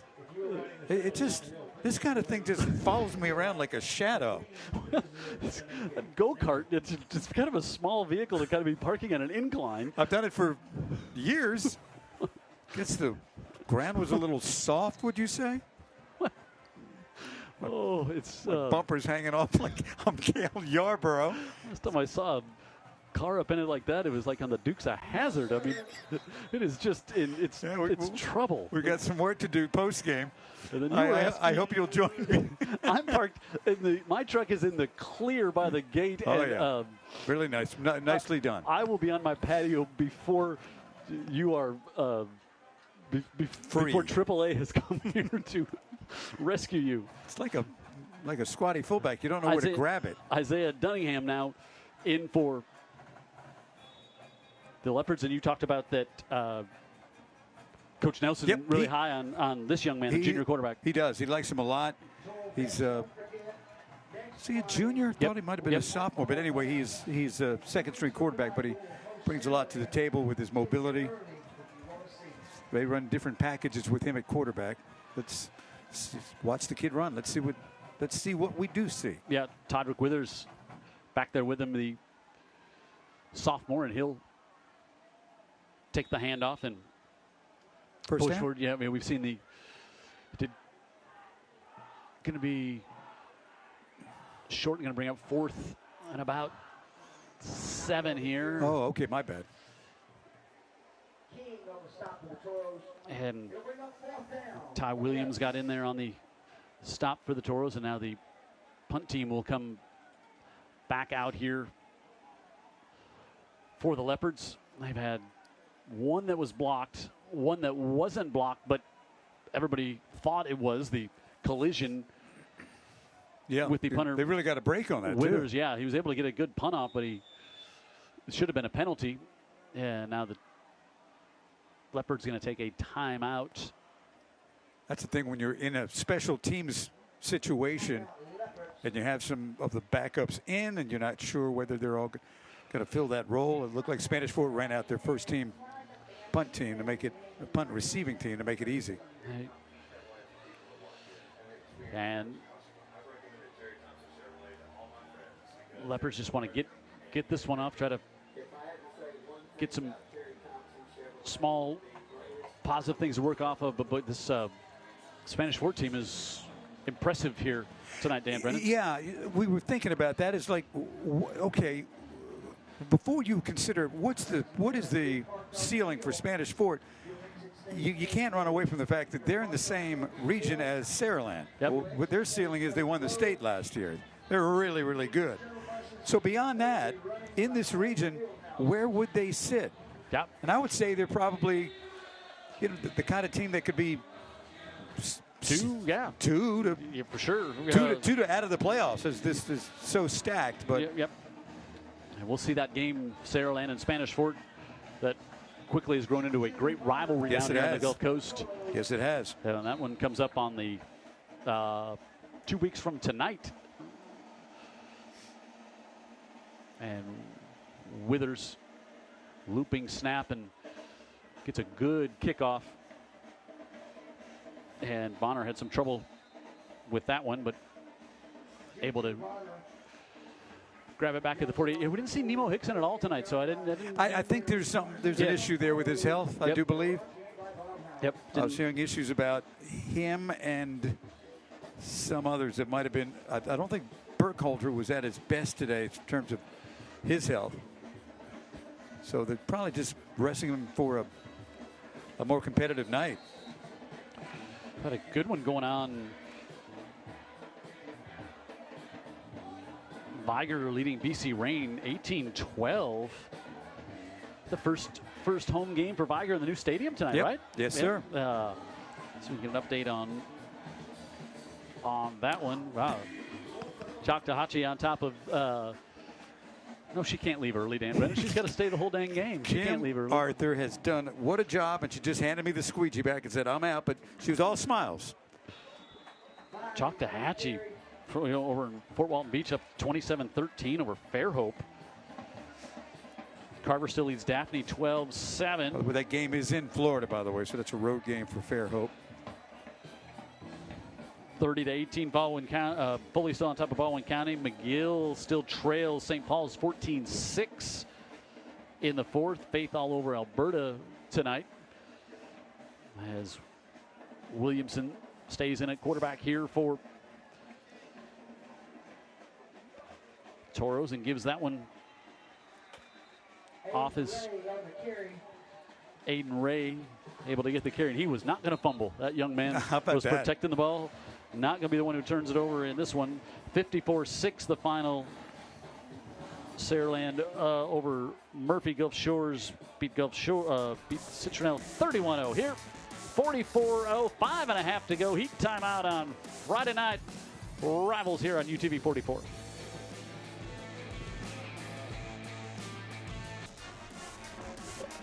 Kirk Reynolds' eye in the sky, looking down from the north end zone. Interesting stat-wise, Jim. It's not been total domination because short fields. Like short fields. Spanish Fort with 223 total yards on 37 plays. Kirk Reynolds, proud longtime supporter of our Friday night rivals here. Third down and not much doing there.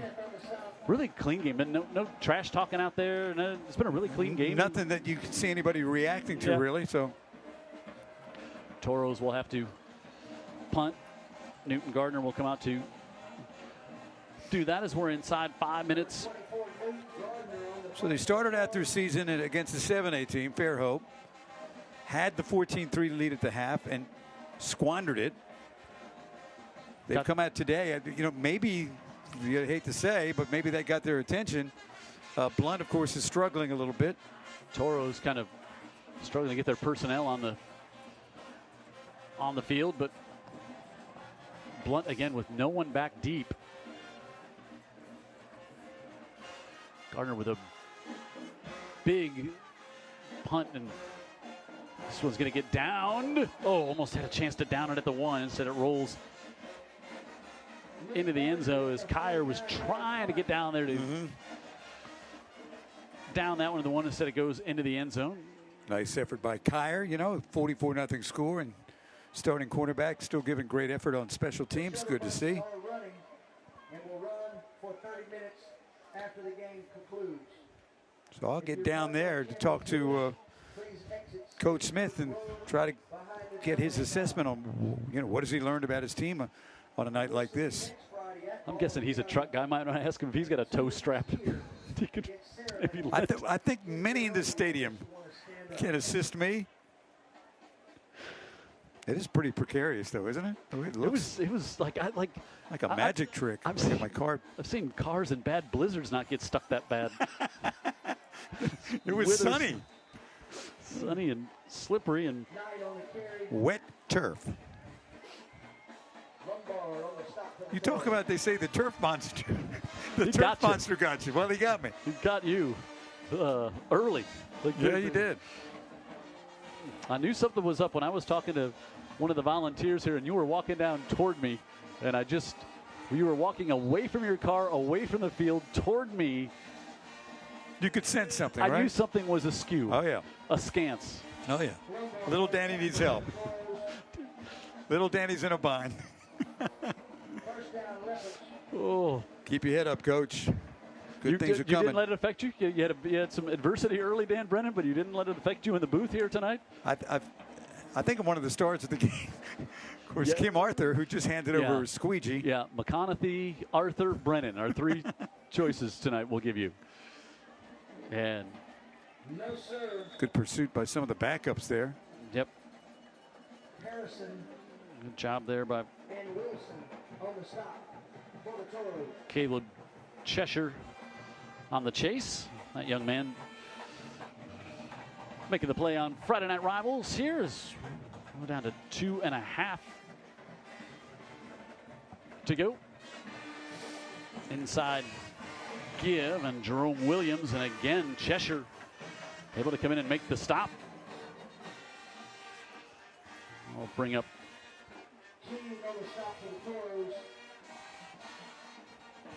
third down.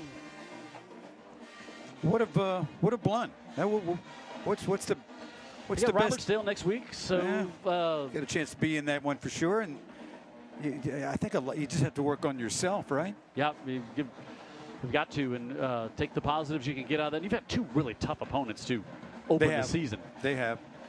And they're going to get a first down. You know, they certainly miss Lev Holly. Yeah, it's been a program that has just not. He was a real stabilizer. Yeah. Would you agree? He has just it's not been the same since he has left. And fourth down here for the Leopards. Clock continues to run. Fourth down inside give, and great pressure again by the Toros, and that'll pretty much finish this one up here tonight. As Toros will get it back, and they'll just be able to take a knee to run this one out. Dan Brennan will get down there to try to catch up with Coach Chase Smith, and also have our player of the game. We'll see the championship belt out here again. Kim Arthur should get to wear that championship belt if you ask me. But Toros back out here is just a snap or two, and Williamson just falls down on it. This is gonna have to snap it one more time, and the Toros will move to 1-1 on the season, 1-0 in the ever-important region victory here tonight. And they'll have another region game next week as they take on Baldwin County.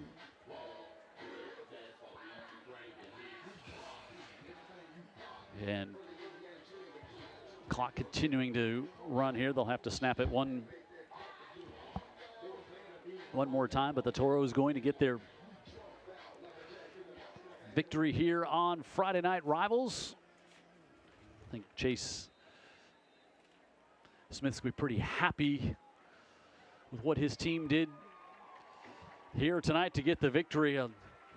Not a lot went wrong for the Toros. They got on top early and kept their foot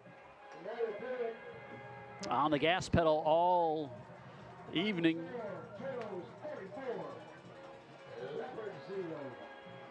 And they get the win. And I was talking with Chase Smith on the field before the game. He had some really good things to say about Coach Ray Nelson at Blount. He knows he's going to get things turned around for the Leopards. The kind of coach that he is. As the fireworks blast here the Toros, and we'll take a timeout. We'll come back. Dan Brennan will be down on the field with a victorious head coach that comes up after this Spanish Fort big win here tonight on Friday Night Rivals.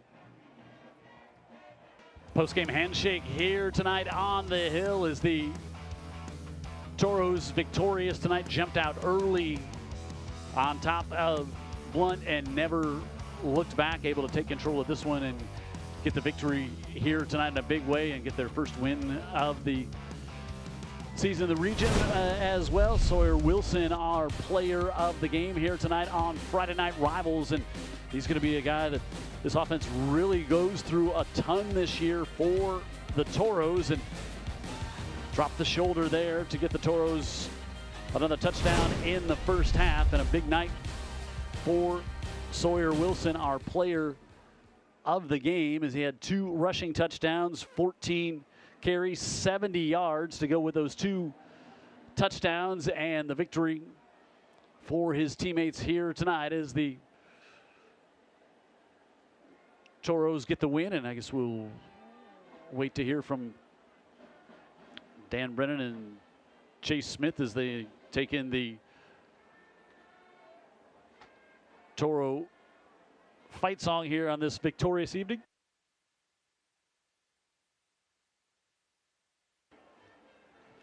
The student body was cheering from first play of the game on and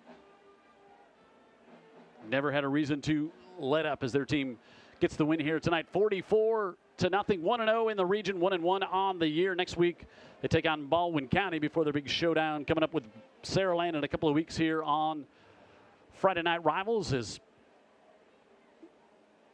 Dan Brennan waits for Chase Smith to come join him.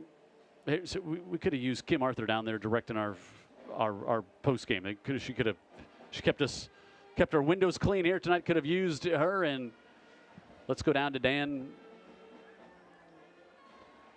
Let's go down to Dan now. Are we ready to go to Dan with Coach Chase Smith?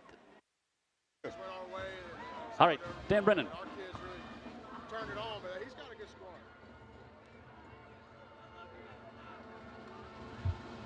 Down on the field now. Thank you all up in the box, and we've got a final score of 44-0. Spanish Fort over Blount. We're gonna. I guess they're doing a little singing of the school alma mater, so that's going to delay our conversation with the coach, Chase Smith. But once they're done with that, we'll have a presentation. Tim, why don't you come on in here and let everybody know exactly what we're going to be doing to get everybody hyped up here. Yeah, so on behalf of Coca-Cola, Dr. Pepper, we're excited to present the game trophy to Chase, and man, they all played awesome tonight, and that's what we're here for, and the kids. So it's awesome. So instead of a trophy this year, it is this kind of a wrestling belt made from alligator skin or something like that. Yeah, some awesome leather. It's really a nice trophy. We've done a great job this year with just up in the game. So it's just a great thing for Coca-Cola. We put a lot in the community in these games, and we just want to make it top notch. So we appreciate what you guys are doing again this season. You've been with Friday Night Rivals for some time now. Thanks a bunch. Oh yeah, thank you. We appreciate it. We love to be here. Stay close for the presentation. Coach, if you would. Yes. Congratulations on the victory. Yes, sir. What's the ceiling for this team? You guys look very much like a Spanish Fort football team, well, and that's a compliment. Yeah, well, it's up to them. Yeah. This is a great feeling to start region play like this. Our kids worked their butts off. All right, I'm super proud of them, and the sky's the limit if they choose to do it. So. Okay. So from this point, what do you exactly work? What did you learn about the team tonight? Oh, their resiliency. I mean, they didn't let up. You know, we could have gone in 24-0, and they let up and say we've got the game. But it was 0-0. They came out and they played the second half just like it didn't happen the first. So I'm proud of them. I think the guys are going to like this, Patrick, with the Dr. Pepper and Coca-Cola. Hey man, it's congratulations, Coach, from Dr. Pepper Coca-Cola. Great game, guys. Thank you. Way to go, guys. All right. Let's send it back upstairs.